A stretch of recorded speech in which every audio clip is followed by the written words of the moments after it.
Consolaos, consolaos, pueblo mío, dice vuestro Dios. Hablad al corazón de Jerusalén, decidle a voces que su tiempo es ya cumplido, que su pecado es perdonado, que doble ha recibido de la mano de Jehová por todos sus pecados.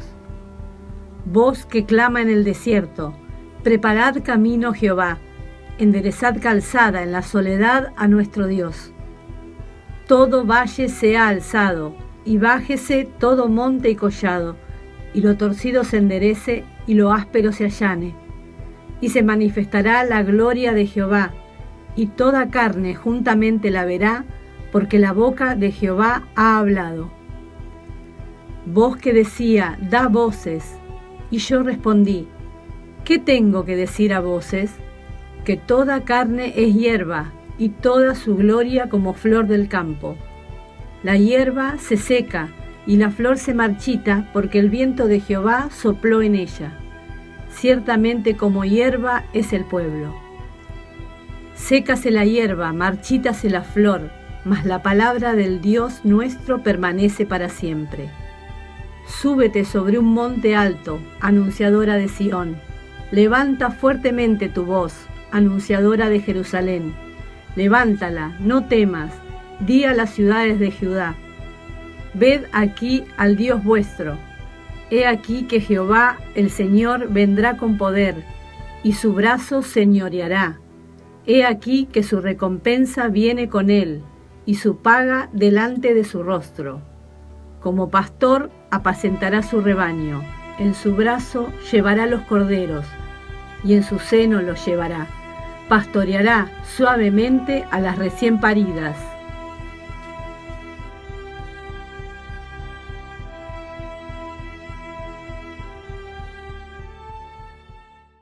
Isaías fue un mensajero grande de la esperanza para la generación que fue esclavizada en Babilonia.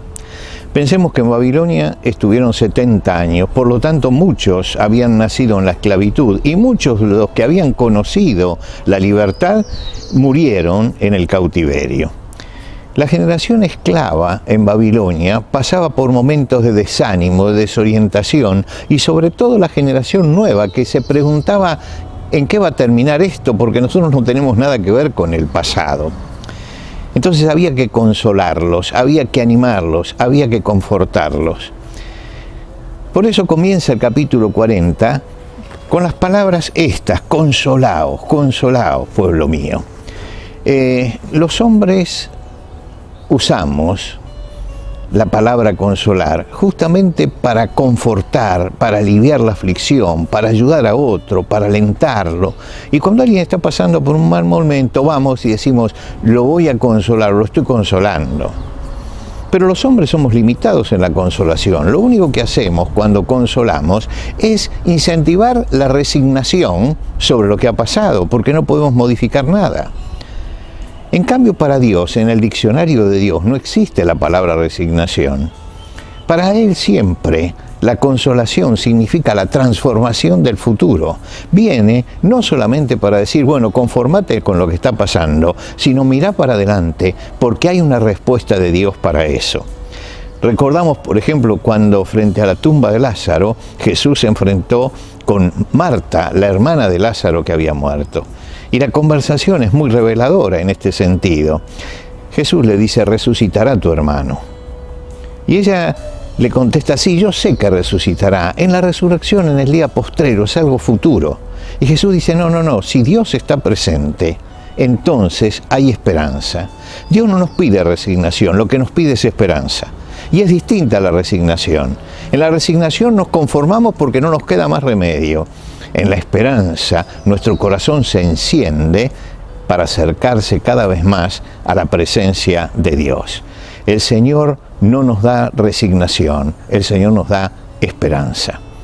Y el mensaje de Dios que aparece aquí es un mensaje lleno de ternura. Dios se acerca a esa gente y la entiende, porque Dios nos entiende en nuestras debilidades, nos entiende en nuestros decaimientos, nos entiende en nuestras tristezas. Dios es aquel que comprende perfectamente lo que nos pasa, mucho más que quienes están a nuestro alrededor, mucho más que quienes nos aman y mucho más aún que nosotros mismos. Y entonces le va a señalar algunas cosas, les va a hablar al corazón del pueblo, a la intimidad, y les va a señalar las bendiciones que tienen. Y yo quería trasladar este capítulo 40 a nuestro tiempo, donde también un poco sentimos como se sentían aquellos hombres en Babilonia, sentimos que necesitamos salir de la esclavitud, que necesitamos salir de las limitaciones. Y escuchemos la palabra de Dios entonces hablándonos a nuestra necesidad de hoy. En primer lugar, el versículo 2 que leímos: hablad al corazón de Jerusalén, decidle a voces que su tiempo es ya cumplido, que su pecado es perdonado. Lo primero que tiene que traer gozo en nuestro corazón es que nos ha alcanzado la gracia de Dios. La gracia de Dios nos descargó de la culpa. Cuando Juan Bunyan escribe El Peregrino, plantea el caso de un hombre que está cargado, tiene una mochila sobre las espaldas que le impiden caminar, pero cuando llega trabajosamente hasta la cruz de Jesús, lo primero que sucede es que la mochila cae. ¿Por qué? Porque ha llegado a la libertad del peso de la culpa. Eso queda ya en el pasado. Cuando hemos llegado a Cristo, nos descargó, por la obra de la gracia, nos descargó de esa mochila que pesaba sobre nosotros, cuando nos dijo: tus pecados te son perdonados. Ustedes recuerdan seguramente en el Evangelio que cuando Jesús perdonaba pecados, los fariseos se enojaban diciendo: bueno, pero ¿quién puede perdonar pecados sino solo Dios?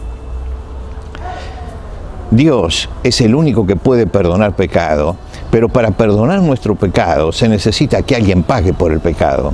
Jesucristo pagó por nuestro pecado para que nosotros estuviéramos en la presencia de Dios sin culpa, nos abrió el camino. Y lo primero que le está diciendo a ese pueblo: miren, los alcanzó la gracia porque el pecado de ustedes ha sido perdonado. Así como al paralítico, ¿no? Le dijo: tus pecados te son perdonados. Lo primero que le dice, también le dice al pueblo: el pecado es perdonado. En segundo lugar, le dice en los versículos 4 y 5, el Señor va a manifestarse. Y esto es un pasaje que se menciona también en el Nuevo Testamento. Vos que clama en el desierto, preparad el camino del Señor, enderezad calzada en la soledad de nuestro Dios.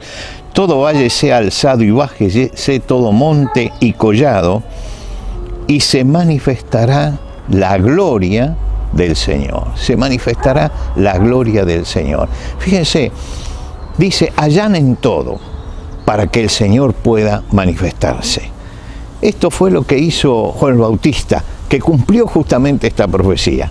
Allanó para que el Señor pudiera manifestarse.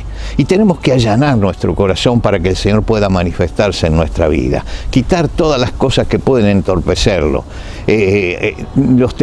Tenemos que allanarnos para que Dios pueda actuar, abrir el camino, porque el corazón allanado es aquel que se llena de la presencia de Dios. En tercer lugar, los versículos 6 a 8 dice: da voces, y yo respondí: ¿qué tengo que decir? Nosotros tenemos un mensaje. Primero, nos ha alcanzado la gracia. En segundo lugar, el Señor quiere manifestarse en nosotros. En tercer lugar, nos dio un mensaje de esperanza, un mensaje edificante. Y entonces en el versículo 6 dice: da voces, y yo respondí: ¿qué tengo que decir? Que toda carne es hierba y toda su gloria como la flor del campo. Que el hombre es eso. Y usted dice: bueno, pero eso no es un mensaje de esperanza. No, porque al final dice: pero la palabra del Señor permanece para siempre. Es decir, Dios nos ha dado algo inmutable, que es su palabra, para que su palabra, esa palabra que no vuelve a Él vacía, esa palabra que permanece para siempre, esa palabra eterna pueda llegar al corazón de los hombres. No llegamos al corazón de los hombres con el consuelo humano. Llegamos con la esperanza del Señor, y la esperanza del Señor es sólida porque es palabra de Dios. Y finalmente en los versículos 10 y 11 dice: He aquí el Señor vendrá con poder y su brazo señoreará. He aquí que su recompensa viene con él y su paga delante de su rostro. Es decir, tenemos la esperanza eterna. El Señor viene con poder para recompensar lo que nosotros hemos hecho, porque Dios no es deudor de nadie. Pero el último versículo es maravilloso, porque dice: como pastor apacentará su rebaño, en su brazo llevará los corderos y en su seno los llevará.